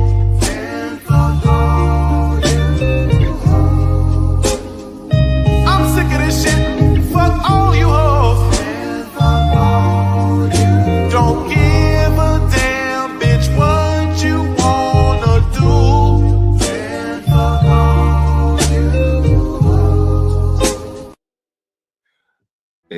They want us to go back marching in the streets, yelling at the cars. But you see what happened to that white chick when she stepped out that car, left there looking all blue, looking like Avatar. Yo, bro, I'm gonna tell you, man. I'm trying to tell you, them throwing that hot one in that Becky's face, that changed everything. Like, we haven't actually felt the effects of that shit. Like, bro, I'm trying to tell you, that shit sent a shocking psych wave through the Beckys and the low testosterone males, like on some like oh, and I will give the Trump administration that. Like, I'm trying to tell you, because JD, especially with the first one, JD Vance came out of media and was like, oh boy, got immunity and we backing him. But that was the government saying to the Beckys, like, yo, y'all can get out here and play if you want. We'll put your ass down. Man. Y'all better get the fuck back in line, bro. Because think about it, man. Like, I mean, we know, like, you know, with clashes with law enforcement, of course, white women get dealt with and everything. But I'm talking about on a national stage with public protests and everything. Well, whenever law enforcement popped the Becky right in the face 3 times. No, never. Yo, you seen that shit? That shit was on some what do you call it? On some what do you call it? What's the show? What you more Modern Warfare shit, man. Boy was Call of Duty. Yeah, Call of Duty. Yeah. He was off the hip with it. He gave it a 3 kill shots to the face, And then you seen with the white boy, he was down. The boy stepped back, popped him 10 times. Like, stay down. Got neutralized threat. Like, but what I'm saying is like that whole no hesitation to buck a bread and to buck a Karen like that on some protest shit. That shit wasn't like that. That's them sending the message like, y'all fuck around if y'all want. It's a new sheriff in town, and we catch your bodies. Yo, what up, Matrix Media? Matrix Media, what up? Hold on, Black Muslim says, listen, on the subject of Somali women, before they came here, Black Muslim women were very well respected. Yo, 100%. I would walk in stores with my mom and people were cleared away, stop cursing. Bro, I'm from Philly. We're a heavy Muslim town. And it is like that now, though, like, you got a lot of the reformed quiches trying to like become Muslim all of a sudden because they're doing that because they want the respectability. But yeah, black Muslim women have there's a long history of being respected and stuff. And like what you just said, like you be in Philly, the brothers would be cursing in the store, a Muslim woman coming, and brothers be like, excuse me, sister, pardon me, sister. You understand what I'm saying? And you know what I'm saying? Well, the Muslim woman coming in, the brothers avert their eyes and stuff like that. Yeah, exactly. And like I said, that's why a lot of reformed 304s, at least in Philly, be becoming Muslim and everything because they want that respectability. You understand what I'm saying to you? Yeah, them dudes are still scared about the Philly Black Mob back in the day. That's why they still got that respectability too. They scared of that Philly Black Mob. Yeah, I mean, they was all Muslims. Yeah, that's 100%. No, but Philly's a big Muslim town. We Muslims, a lot of black Jews in Philly, and that shit goes way back to the 60s and the 70s. We got mosque and masjids everywhere. We got damn near as many mosque and masjids in Philly as we got churches and synagogues. Damn. You feel me? I mean, perfect example. You seen motherfucking, what's her name? Brittany Winter threw a key mar on. Yep. You feel me? Yeah, trying to get that respectability. But I mean, you'll see it real heavy in Philly. But nobody, you know what I'm saying? Like, I'm saying, like, even if you're not Muslim is what I'm saying. Like, brothers are not be Muslim, you know what I'm saying? And Muslim women walk around, you know what I'm saying? Niggas get out their way in the store and shit, like, excuse me, sister, and stuff, you know what I'm saying? It's just built into the culture of Philly. Yeah. Well, 2 of my favorite rappers from Philly, Black Thought and Beans. All right, you got good taste. But see, that's the other thing. I'm glad Thought getting his props and everything because we know Tariq since like 92 and shit. You understand what I'm saying? And back then we knew Thought was the illest. Like, I mean, like I said, like, that's from that era. Like, we used to see this nigga fucking freestyle for like 45 minutes, an hour straight. Because like we used to battle and everything. Everybody was a rapper back in Philly back in the day. And so like everybody was all like in the same, you know what I'm saying, cliques and everything. And like, I mean, that nigga he's always been a fucking problem. Like, you understand what I'm saying? And like, and he had a style. He had his own style. It was like you heard a million niggas rap, and it was just like, nobody sounded like Reek, but like on that freestyle shit, like he was way ahead of niggas. Like, you know what I'm saying? Like ciphers and shit, but like blowing. I was like, bro, we seen it with our own eyes. Like, damn, this nigga is still rapping, and we knew he was freestyling this shit. We were niggas looking at things. We're like 30 minutes in, this nigga's still free. We was like, this nigga's a problem. You know what I'm saying? So like, I'm glad that niggas is really finally giving him his props and everything. It took a long time, but like Thought has really become your favorite rapper's favorite rapper right now. You know what I'm saying? Yeah, because he was inspired by everybody's favorite rapper, Kool G Rap. with Cool G rap, Big Daddy. But that's another thing. Like thought the roots in Black Thought. Like this is in the '90s. That's the first rap group I ever seen do covers, like a cover band. So like he used to do Big Daddy Kane Raw. He used to do, I forget what Cool G rap song, but it wouldn't be like he was rapping their lyrics. He would impersonate them. So when he would do Kane, he would sound like Big Daddy Kane. When he would do Cool G rap, he would sound like Cool G. It was the illest shit, bro. I'm telling you. Like niggas never seen no shit like that. And maybe that's what niggas need to do now. Keep hip hop fresh and refresh now. Do some hip hop covers. No, but you understand what I'm saying to you? Like I get you. You know how like with rock bands and other groups, like motherfuckers do cover songs. They do like, you know, Rolling Stones, Pink Floyd and shit. That's the first time we ever seen somebody do a rap song cover, but like not like in their own voice. They did the like when he did Big Daddy Kane Raw, he sounded like Big Daddy Kane. Like niggas was wilding. Like this is crazy. Like we never seen no shit like that. It probably won't ever again. Yeah, and then he would do like a medley. He would do like Big Daddy Kane, Cool G rap, and like somebody else. And then he would do like Biz Markie and shit. But he would sound just like Cool G rap when he would do the Cool G rap first. Shit was crazy, bro. This was like in '93, nigga. Black Muslim says, yeah, New York, Atlanta, Cleveland, but Somali women come through they dating they wild. Yeah. But yeah, Columbus, and they got Ohio people, too. They be in Columbus. And they got people looking at us like we not really about that. Yeah, but that's indicative of what they got going over there in their culture. And then you gotta remember too, they fighting amongst themselves. They brought that tribalism there. Like they don't mess with the Somalis in Somaliland. Like you know what I'm saying? And they the same friggin' people. But look how Somali women treat their own men. They beat them dudes for real. So I'm saying, like, I mean, bro, if you import degenerate cultures into, like, the melting pot of America is already difficult in and of itself. You understand what I'm saying? Like, you don't want to add fuel to the fire, importing contentious people from contentious cultures into that melting pot. And also, and at the same time, these are people that don't want to assimilate. You understand what I'm saying to you? That's my problem. Like y'all bring these refugees that's coming from communist, so-called dictatorship countries, right?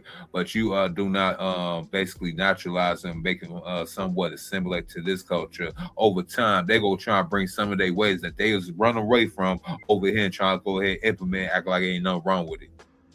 Yo, exactly, bro, 100%.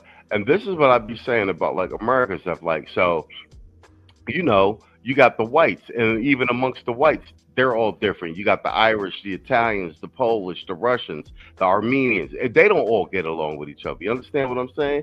But they melt and pot together on some we still all Americans type shit, even though we're different. And then you got the blacks and the whites. Then you got, you know, because, you know, we didn't always have, I mean, like I'm in Philly. I grew up on Second of Lehigh. Like I grew up around Puerto Ricans and Dominicans because that's like the neighborhood. You understand what I'm saying to you? But even they assimilate. You understand what I'm saying? The motherfuckers that become citizens. So there's like a common thing. Like even though we all different, like we still kind of all agree that we Americans, and every individual group has their own personal gripe with the American government and stuff. You know what I'm saying? But like on dollars to donuts, when it comes down to it, we still all agree on like that, like we Americans. And so when like this illegal immigrant shit, motherfuckers that don't want to assimilate, everybody of every ethnicity group that has absorbed American culture, we'd be like, yo, what the fuck? And I always be saying to black dudes, bro, like if you don't think you're American, go travel somewhere. Go to another country. You'll find out real fucking quick you're American. You know what I'm saying? Because America means like that you're used to a certain standard of living. You're used to certain amenities. You're used to a certain way of thinking. Like you don't realize how socialized American you are till you go to another females. Till you go to another country and stay for a long period of time. You feel me? Mm-hmm. That you realize real quick, like, oh shit, yeah, I am American. Real quick. These boys, man, they don't want to go ahead and drop our way, but they want to go ahead and listen to our music, live our lifestyle, watch our movies, you know what I'm saying, eat our delicacy, you know what I'm saying. You won't have no culture, but y'all want to go ahead dress in Ralph Lauren, y'all want to dress in Balenciagas, you want to rock all the so-called flavors that we got. And I'm with you with that too, but once again, I'm gonna put that at the motherfucking boomers, because all this shit happened on the boomers' watch. All this shit, all the super extra Pan-African shit. You understand what I'm saying to you? Like, they the ones that ushered all that shit in. You understand what I'm saying? And let these motherfuckers come down here and run wild. Like, bro, we generation X. We was young boys. We wasn't voted in the office and none of that shit. And then on top of that, when the brothers got out of college and was trying to get jobs to get put on by other black men, the boomers, them niggas fucking stood on our necks and wasn't, you know what I'm saying, and didn't open doors for us. You understand what I'm saying? They tried to protect their position. But then, like I said, if you look at the small hats and the shit like that, you know what I'm saying, little Seth or whatnot could have a high school diploma, and then like they give him a job in the mailroom, let him work his way up. You understand what I'm saying? Because they all in synagogue together. You understand what I'm saying, T? Yep. Yeah, it was the boomers. You know what I'm saying? The boomers closed the door for brothers to get in corporate. Bro, I was in corporate. Bro, every fucking promotion I got and shit like that, yo, I got it from either a white chick or a white dude. It was always a old boomer nigga or a Keisha trying to fuck me up at the job. That's the fucking truth. Same. I'm an ex-Zennial, you know what I'm saying? I'm on that borderline between Gen X and millennials and whatnot. I'm an ex-Zennial. So I'm basically a hybrid of both worlds, you know what I'm saying? It's like I'm like a day walker amongst the generations. I got all y'all strengths, but none of y'all weaknesses, you know what I'm saying? That's some funny shit. All right, let's play a piece of this Passport OG shit. I really want to show the piece.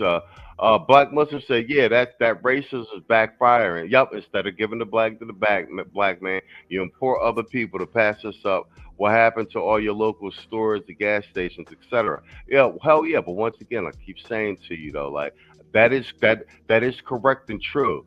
But the nuance of that argument that I make though is that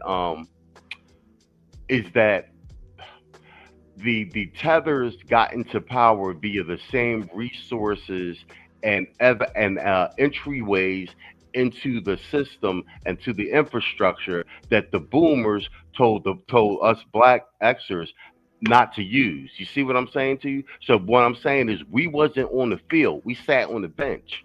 And then they brought the new motherfuckers on, and they was like, oh, these niggas sitting on the bench. Let's get in the field. You see what I'm saying? And look how quickly they rose to power and got influenced by us not being involved. And then on top of it, there's no way they could have gotten to that power unless we voted these motherfuckers in. And who did that shit? The Keishas and the boomers. Do you understand what I'm saying? It ain't like they strong-armed us. You know what I'm saying? We left the back. Guilt tripping. Yeah. Go ahead.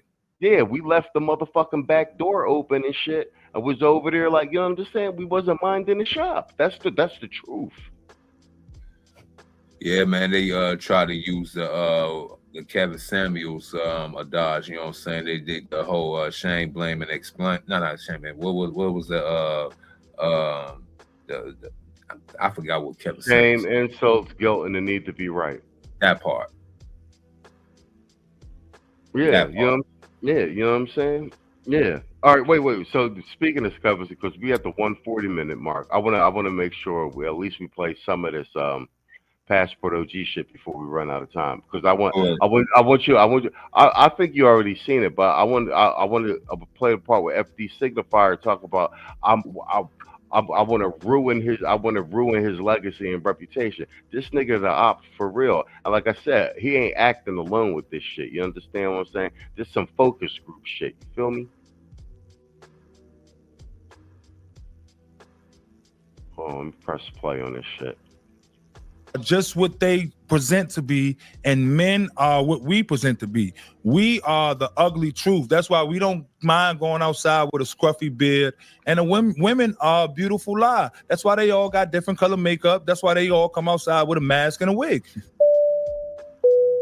There are no two ways around it. these days, everyone is talking about masculinity and how to redefine it or define it in this 21st century.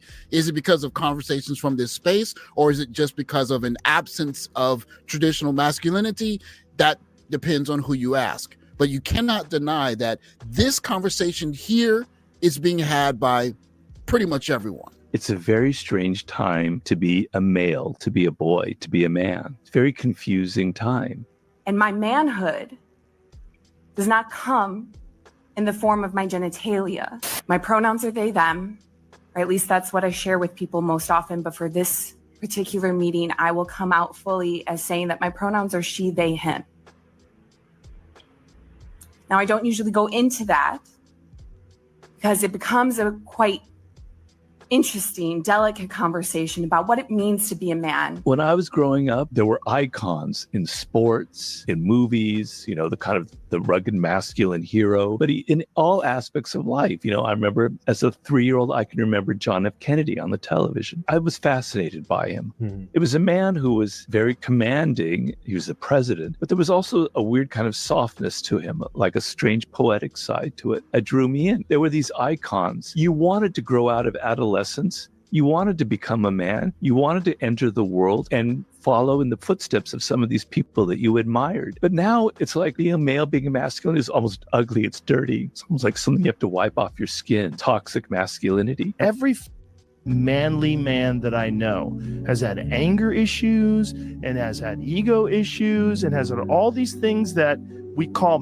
toxic masculinity, all these things that befall so many men. But you know, there's something you have to say about testosterone. It can turn ugly, but it drives you. It makes you do things. It's got a positive element. It gives you ambition. It makes you go out and do things. 12,000 years ago, it made you go hunt mastodons and kill them with your other members, right? There's a long history of men fighting in wars, protecting families, hunting and gathering, and needing to have this ability to perform violence and this ability to be aggressive. Yeah. And with no channel of that, you can get off the rails pretty easy. Really easily. There should be positive things about being a man. And so then I don't want to stay in adolescence. I don't want to stay in this little cocoon with my mommy and my daddy in my home playing games. Did I marry a bitch? I did. I didn't know. I went too fast. Yeah, I picked the wrong one, but I ain't going backwards. I'm living this thing. And I'm, you know, I'm not perfect. What is that? What is perfect? I want to go out in the world. I want to conquer. I want to have ambition. I think the root of the problem is that there's no kind of positive masculinity out there. And so it doesn't give people an incentive to get out of that little kind of adolescent cocoon. He would hang out in front of Neiman Marcus in his little suits, and he would offer to personal shop with people. His initial goal was to be like a fashion influencer. Welcome to another edition of Life and Style by Kevin Samuel. Again, if you like what I'm doing, what are you going to do? You're going to go ahead and click that YouTube subscribe button. Bad hair. You can hear the real dilemma in Robert Greene trying to define masculinity in a positive way in 2026, because essentially in 2026, every kind of masculinity that you don't like is deemed as toxic.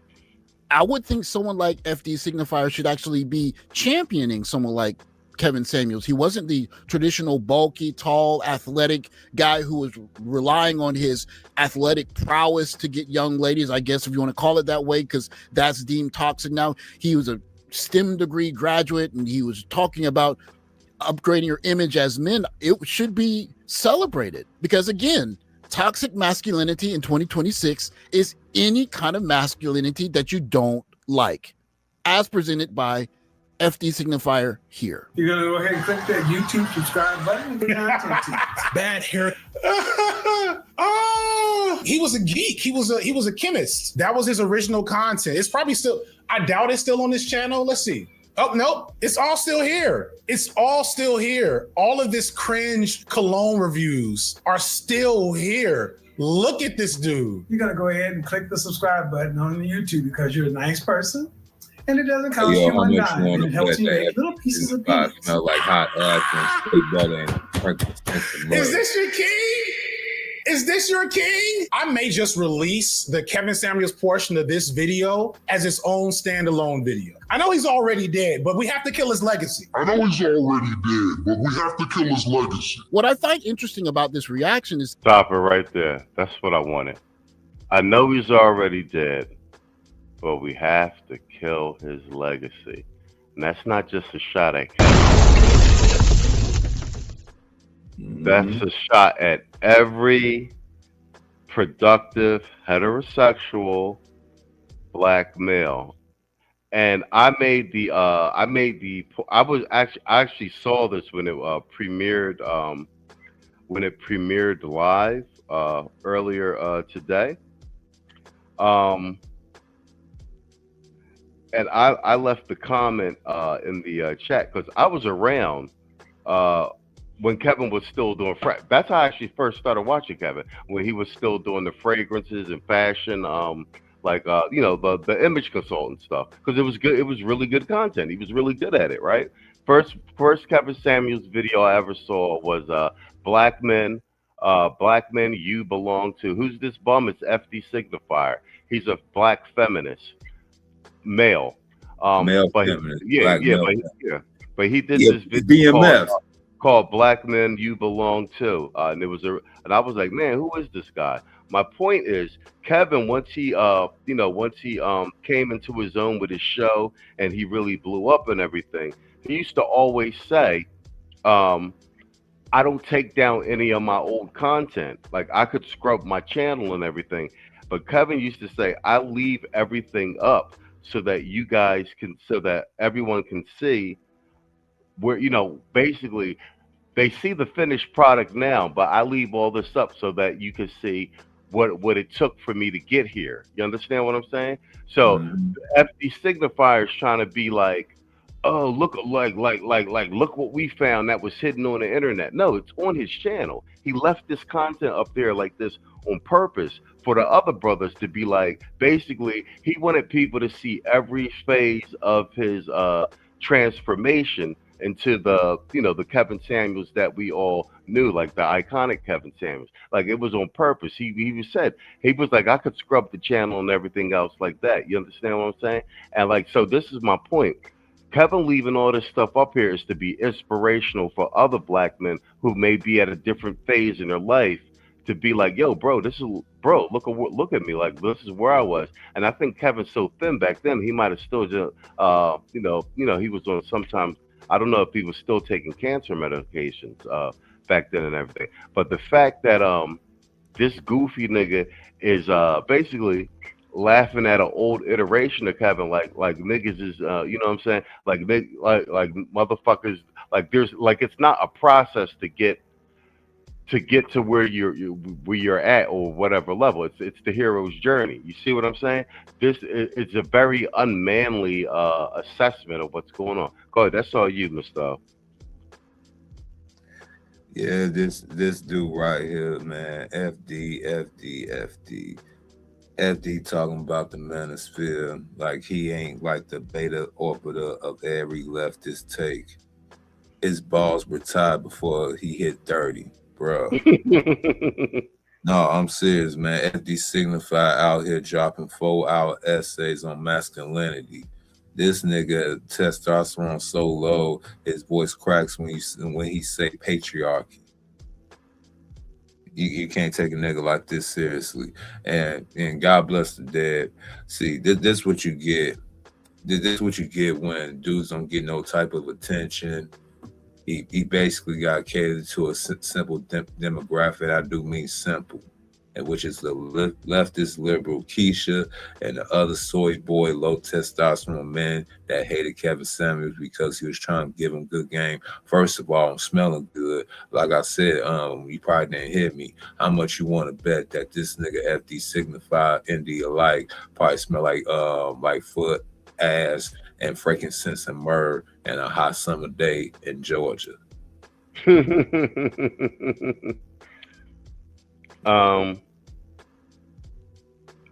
But this is the face of the onslaught now. This is an example from a media strategy standpoint of a classic case of what?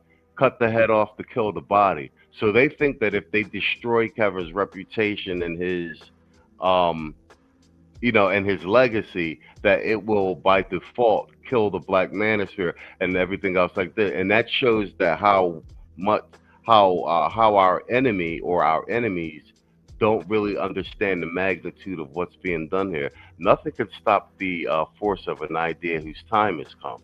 You can't you can't kill an idea. You know why? Because remember Marvel. Who was Captain America? That's a good metaphor too. Who was Captain America's biggest out, and who organization did he work for? Hydra. Yeah, we are Hydra. Kill 110 to pop up in its place. That's what happened.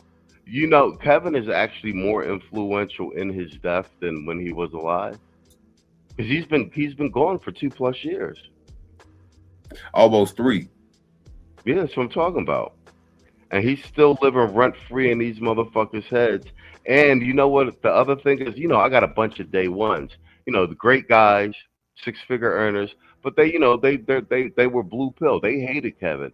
Now it's 3 years later, and I got some of my day ones calling me up, being like, you was kind of right about that Kevin Samuels stuff, man. You know what I'm saying, Steve? Only after the fact. I guaranteed you they called you once they started either getting mistreated and mistreated at work. They probably go to the house and they get some more, like they busting rhymes, and the girl saying, "Man, give me some more," bust their heads up, and they probably getting disrespected everywhere they go, and they trying to see like, damn, what happened? And now they looking like, man, Mr. Wabbit, saying Bugs himself. Oh yeah, 100%. I mean, you spot on, because one of my mans that's calling me, my day ones, he in the middle of a motherfucking divorce. Now, I mean, not that it's funny, but you know what I'm saying? Man, it ain't funny, but hey, he tried to warn y'all, man. Shit, Tom Like is trying to warn y'all. Coach Greg Adams trying to warn y'all. I try to warn y'all. Black Rant 313 try to warn y'all. I mean, you can lead the horse to water. Yo, Black Muslim, good night, good bro.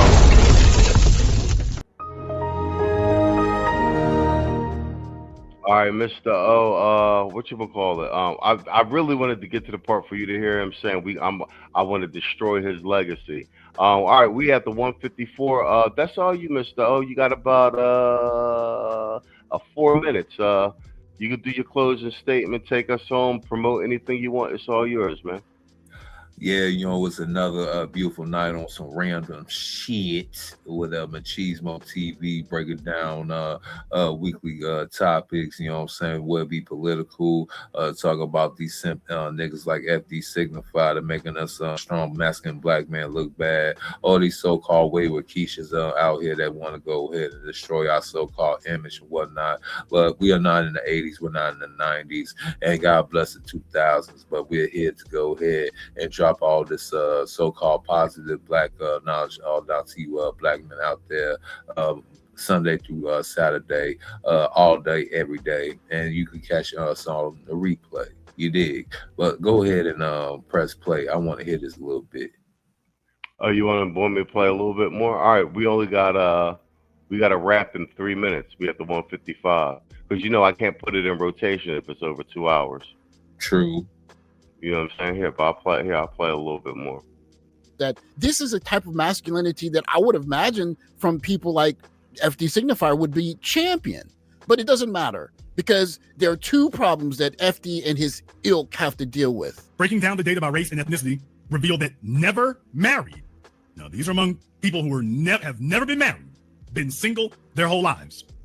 White men had the highest median wealth at $40,000.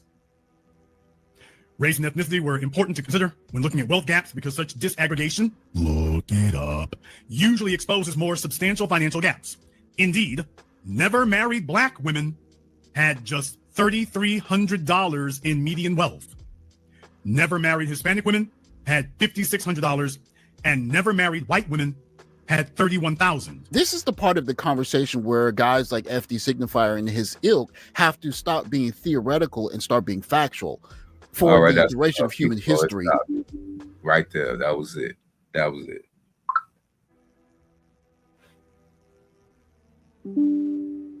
That's all we needed for the playback. They just need that little information.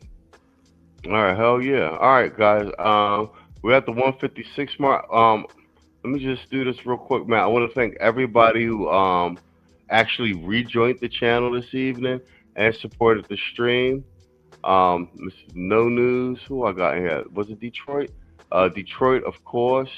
And Alexander X Live, man. Appreciate you guys, man.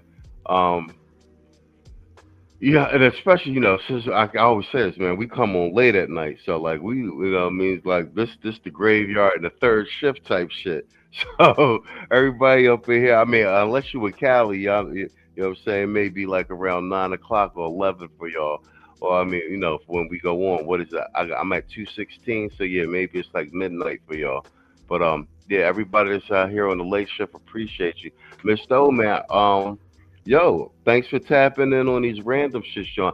I mean, basically, whenever I do the random shit, because I'm trying to get like pretty steady with these joints. I mean, you can just do these joints with me when you, you know, when you're free and not working or want to do. This can end up just, you know, just to be our segment, other than you know, the Sunday show when you show up. Because I just wanted something where I could just stream and talk about whatever I wanted with like a loose format. You know, the Sunday show was tight and real ordered. You know what I mean? Yeah, I could dig that. You know what I'm saying? Sometimes be hard for me to come up with a structure show. I just like to rip and rant too. So it's perfect for me too. All right, perfect. So yeah, I'll hit you every time I'm going on. I'm trying to go on like 4 times a week with this random shit joint. So I mean, like I said, if you're free, man, I'll send you the link, or if you just pop up in the chat, I'll drop you the link, and we can just knock these out. These is fun. The time go by pretty fast too. You feel me? Shit. On that note, man. Hold on. Let me take this down real quick. Like I said, man, we appreciate you guys and appreciate all you guys who supported the stream. We need the goddamn money. On that note, man, I want to say, as always, good night and good luck. Salute to you, Mr. O.